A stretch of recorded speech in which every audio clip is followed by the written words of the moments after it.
Welcome back. There's a woman from Hartselle who's now running a NASA center, more money proposed for schools in the state, and how not to get rid of your tax debt. I'm Mike Morgan, down in Alabama.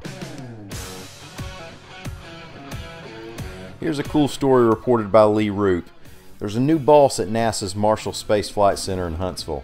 Jody Singer was named director of the center on Thursday, and she's the first woman to hold the position that originally belonged to Dr. Werner von Braun himself. Marshall's a big operation with a budget of nearly $3 billion. It includes NASA's Propulsion Center, where they design and test rockets for space flight, and it's where they're developing the Space Launch System rocket. Singer has spent time as the deputy program manager of the Space Launch System, among many other responsibilities she's had at the center.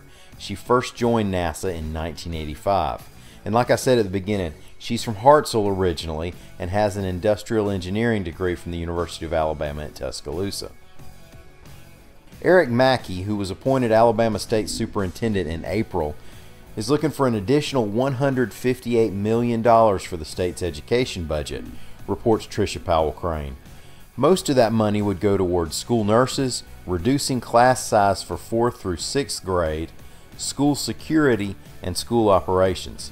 Governor Kay Ivey was at the work session where the Board of Education went over the proposal, and she said it lined up with her education priorities. Now, a lot of talk has been given to security, and there's $20 million in this proposal for schools to spend on security how they see fit.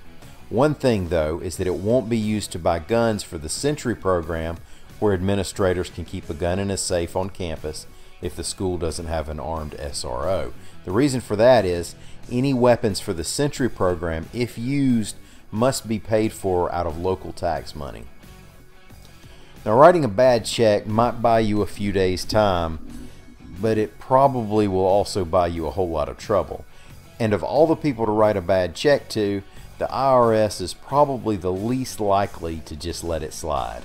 The mob forgets before the IRS does. Well, a Gardendale businessman was found guilty this week of writing a bad check to the IRS for $3.6 million. Now, AL.com's Carol Robinson reported that the trial evidence showed that Richard Lee Graham owed about $3.6 million in taxes, penalties, and interest for the years 2006 through 2009. The IRS started seizing his property, and in 2014, he used a phony international bill of exchange to try to pay the debt. That's like a promissory note or a check.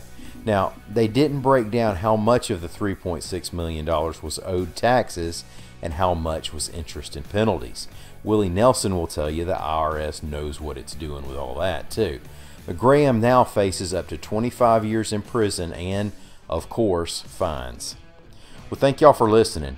And here's the part of the program where I occasionally request for folks to rate us on whatever podcast app you're using, or on our Amazon page if you're listening on the Alexa Flash Briefing. And if you already have, thanks. I have to ask every week or so because if we keep getting those, it supposedly helps this show get recommended to people who might be likely to give us a listen. Also, I expect we'll probably get another half-hour-ish show up sometime tomorrow. That's still in an experimental phase, and I'm not sure it fits perfectly into the flash briefing format, but it seems to work as a podcast episode. We're having a lot of fun with it, and people have given us really positive feedback. If you've missed any of those where Lita Gore and I have had a discussion on a couple of topics, I've made a YouTube playlist of them on a Down in Alabama channel on YouTube. You can search YouTube for that, and I also tweeted a link to it on Thursday so you can get to it that way. All right. I guess we'll all be watching the weather to the east this weekend and trying to help somebody if we can. I'm Mike Morgan. We're down in Alabama. Come see us anytime at AL.com.